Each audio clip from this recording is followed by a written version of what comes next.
ओम श्री गुरुवे नमः।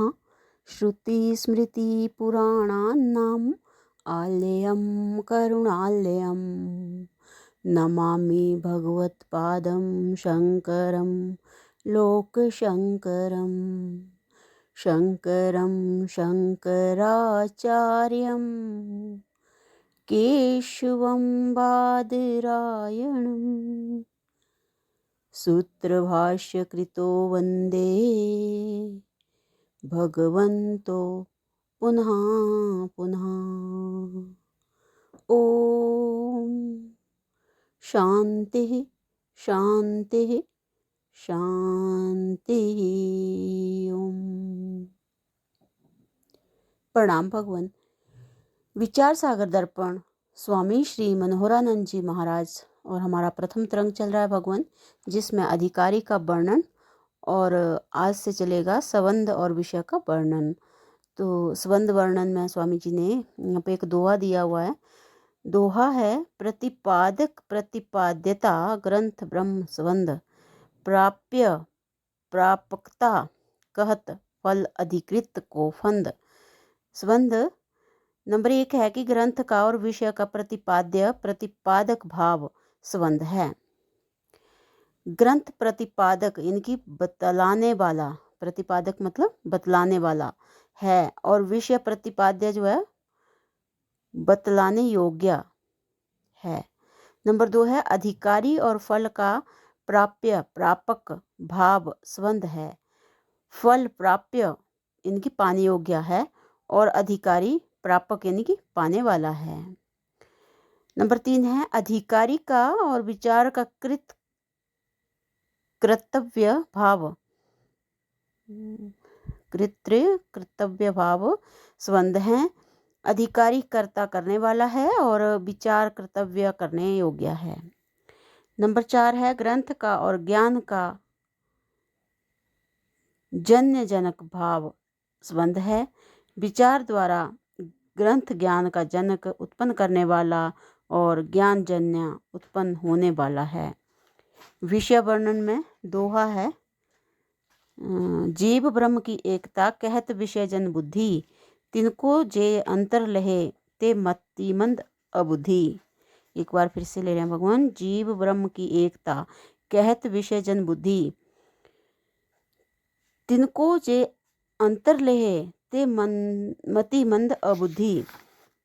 टीका, जीव और ब्रह्म की एकता इस ग्रंथ का विषय है। जिसका प्रतिपादन इनकी कथन किया जाता है उसे विषय कहते हैं, और इस ग्रंथ में जीव और ब्रह्म की एकता का प्रतिपादन किया जाएगा, इसलिए वह एकता इस ग्रंथ का विषय है। समस्त वेद के वचन भी इसी एकता की आत्मा और परमात्मा की एकता का वर्णन करते हैं।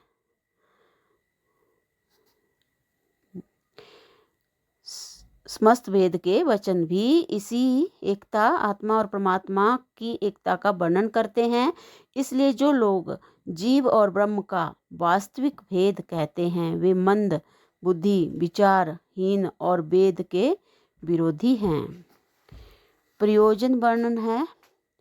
दोहा है, परमानंद स्वरूप की प्राप्ति प्रयोजन जानी जगत समूल अनर्थ पुनि हवे की अति हानि। तो बता रहे हैं कि प्रपंच का कारण अज्ञान और प्रपंच दोनों जन्म व मरण रूपी दुख के कारण हैं। प्रपंच का कारण अज्ञान और प्रपंच दोनों जो हैं जन्म मरण और दुख के कारण हैं, इसलिए दोनों अनर्थ कहलाते हैं। इस अनर्थ की निवृत्ति और प्रबंध की प्राप्ति को मोक्ष कहते हैं। वह मोक्ष ग्रंथ का प्रयोजन परम प्रयोजन है और अवान्तर प्रयोजन ज्ञान है। जिसमें व्यक्ति की अभिलाषा यानी कि इच्छा होती है वह परम प्रयोजन कहलाता है। उसे पुरुषार्थ भी कहते हैं, और सभी व्यक्तियों को जिस दुख की निवृत्ति में और सुख की प्राप्ति में अभिलाषा इनकी इच्छा होती है वही मोक्ष का स्वरूप है। अतः परम प्रयोजन मोक्ष है, ज्ञान नहीं, क्योंकि सुख की प्राप्ति और दुख की निवृत्ति का साधन तो ज्ञान है, परंतु ज्ञान ज्ञान सुख प्राप्ति रूप व दुख निवृत्ति रूप नहीं है, इसलिए ज्ञान अभांतर प्रयोजन है। नंबर 2 है कि जिसके द्वारा परम प्रयोजन की प्राप्ति होती है वह अभांतर प्रयोजन कहलाता है।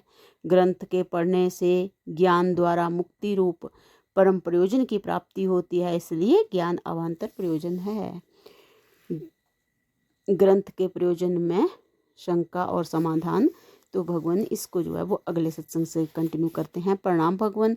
ओम शांति ही शांति ही शांति ही ओम।